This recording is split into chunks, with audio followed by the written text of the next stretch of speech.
So congratulations on Mind Games. I saw it last night. It was quite the interesting watch. I wasn't sure exactly where it was headed, but then when I saw it, I'm like, wow, that was such an interesting journey. What was it like creating this project? Because it is very surprising w when you get to watch it. Um, yeah, I mean, I think I like stories that Mhm, like keep living moment by moment and mhm, you don't know exactly where it's going. You know what I mean? Like, and I think it's about, where we are with people living with a kind of this low level anxiety, mhm, imposter syndrome, where people feel like they have to be so much more, than what they actually are to kind of find. I mean, everything is about, it's about they're trying to find love, they're trying to find acceptance. mhm. But people now, maybe there's imposter syndrome and there's a desire to be something far greater than you are, to deserve love, and to deserve acceptance. So that's what it's about. Definitely. And your cast is fantastic. How was it that you found the perfect co-star to kind of play off of? Um, well, it was really interesting because Monica I've known for a long time, and she's a great actress. Never really gotten I think the things that she should have gotten. And I think that happens with a lot of Black female actresses. They get typecast very quickly. She has a lot of masculine energy, which is like very steady. And she said she always plays cops. And Mm. she got to play uh, a woman, really. And I was really struck by that and wanted to do something with her. And Roger, Guinevere Smith, is an amazing actor and certainly a force of nature. And he has a lot of feminine energy. And he like improvise. He's like an instrument. He just kind of goes off into his own world.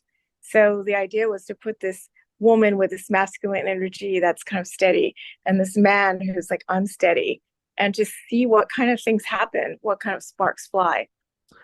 Going with that, your main actress is fantastic in this. Like you said, she has a very strong, powerful energy to her, but at the same time, she's very um she's very sexy about her. She's very mysterious. What was it about this character that needed that type of feel to her? Well, I think about male and female energy a lot and how it combines and you know and and what we expect in our culture. And obviously she came in, with guns blazing, and so did he. Like it wasn't a date, it was like an epic encounter, you know what I mean? It's like an encounter between two people. And Monica has this very feminine energy and very sexiness, and I wanted to play with that and how it triggered in the most unlikely places. You know what I How that kind of comes out and flows between the two of them Mhm, and how they just kind of do a dance together. mhm. Um, Yeah, watching some of your other projects, you seem to have a knack for bringing these two co-stars together that mesh well. Um, how difficult is it to get two people, who probably have never met each other, and yet they feel so comfortable to allow themselves to be vulnerable and match each other's energy? yeah, I really am interested in people's vulnerability. Mhm, Like I feel like a vulnerability is something that's so important for us to see. Um, so we can have a catharsis when we're making a project like this. And it was very difficult. I mean, it's like you kind of have to put everything out on the line with the actors. mhm, You have to kind of dig in with them. I mean, I think Roger is very used to being vulnerable mhm, and go off. You have to rein him back. mhm, And Monica is more guarded. mhm. I just like, I like to watch people and see how they move. I don't try to impose anything on them. And then that gets put into the performances. Definitely. I think for Roger, my main thing was that there came a point where I thought he was almost in the point of tears. As a director, how do you get an actor to that point? It's hard. I mean, we had talks between takes, Mhm. and we like kind of expressed. He was started telling me personal stuff. I don't know why people always open up to me and tell me their deepest secrets within 5 minutes. We were talking about love and things of a personal nature, like what had been lost, like people that he had loved that he had lost, women, relationships. And I think that because this has a kind of a lost world thing, like I had these things and I don't have them now, you know and it's so I think that that's what triggered so much in him and Monica too. Being able to get these stories out of your actors, does it make it your the directing process easier because you're able to kind of guide them to the feelings and emotions they're supposed to be feeling during scenes? um yeah, um I think that I really into body language. I was a dancer.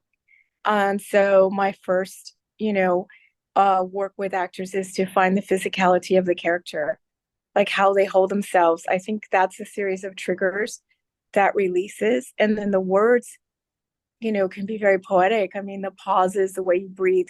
Roger's a master of breathing and holding back. He can work words like a song. It's like almost like a singer. So I use that a lot, the physicality. I think that's the first thing I nailed down of the character. Like with Monica, we talked about what kind of nail polish would she wear? How does she feel in this dress? How does she walk?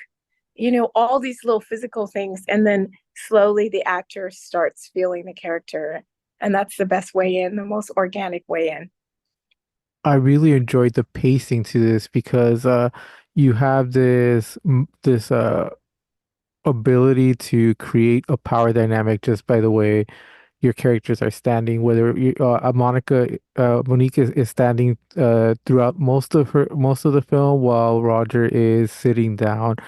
Uh, how much thought process goes into that as a director and writer in order to create the power elements that you see on screen? I'm really into power dynamics. And this piece is a lot about power dynamics. Like the location, as you can see, is very threatening as Mhm, she, it's like, it's kind of like, is this a fairy tale or is this a nightmare? mhm. That's kind of what we were going for. Like, is this my dream come true? It's like those towers are like Oz, but they're also very phallic and masculine. And she's going in there, and it's like I think that the power dynamics, yes, of the way they stood, those wide shots when he's standing and he's kind of crowding her and she's pulling back. That's all the choreography of power between two people. And yes, I'm very aware of that. And I really try to, um, you know, create shots. And I have an amazing cinematographer, Rolf Kesterman, and amazing collaborators. And we try to really work that in. And as I have to say, as a woman going into a hotel Mhm. can always be fraught. And so I wanted to kind of bring that into it too. Definitely. And bringing this film to La Femme International Film Festival, what does that mean to you? And what does it mean to bring a film like this to a film festival that is so big? I'm so excited that that they responded to the film. And I'm thrilled to be part of the festival and to have the opportunity to share it, with people. I'd like to extend the piece. I think there's more to it. I think it could be other people, you know, all these meetings, these weird meetings. The hotel is like an amazing hotel. And I think it could be like, a dating service where, it could go on, it could extend.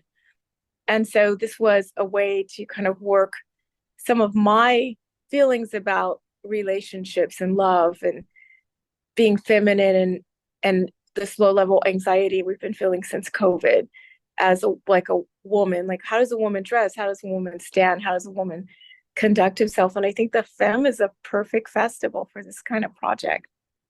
Definitely is. And as you go to La Femme and You watch it with a big audience. What reactions are you looking for? Um, the screenings have been interesting.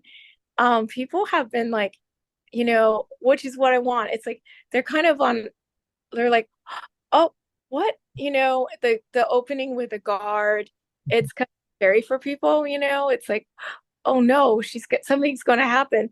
But horror is not like people bludgeoning you with a knife. And I mean, we all see that horror.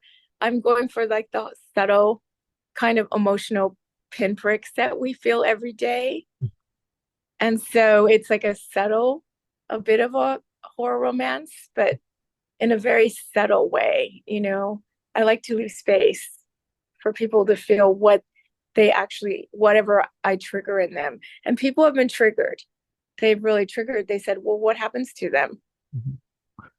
And there's like kind of little small acts as she stays and then they talk and then everything just kind of melts down, you know? And it's like that meltdown, where I can't even keep myself under wraps anymore. That's the really juicy part of it, I think. Definitely. Well, congratulations on this project. It is a very good watch. I was caught off guard so much by it, and I really enjoy projects that aren't, what we're assuming them to be.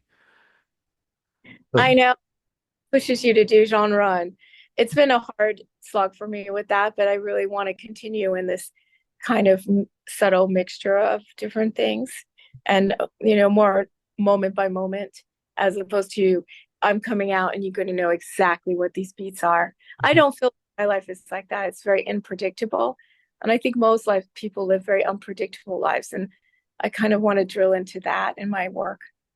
definitely, I think you accomplished that very well in this film. Congratulations, and thank you very much for your time.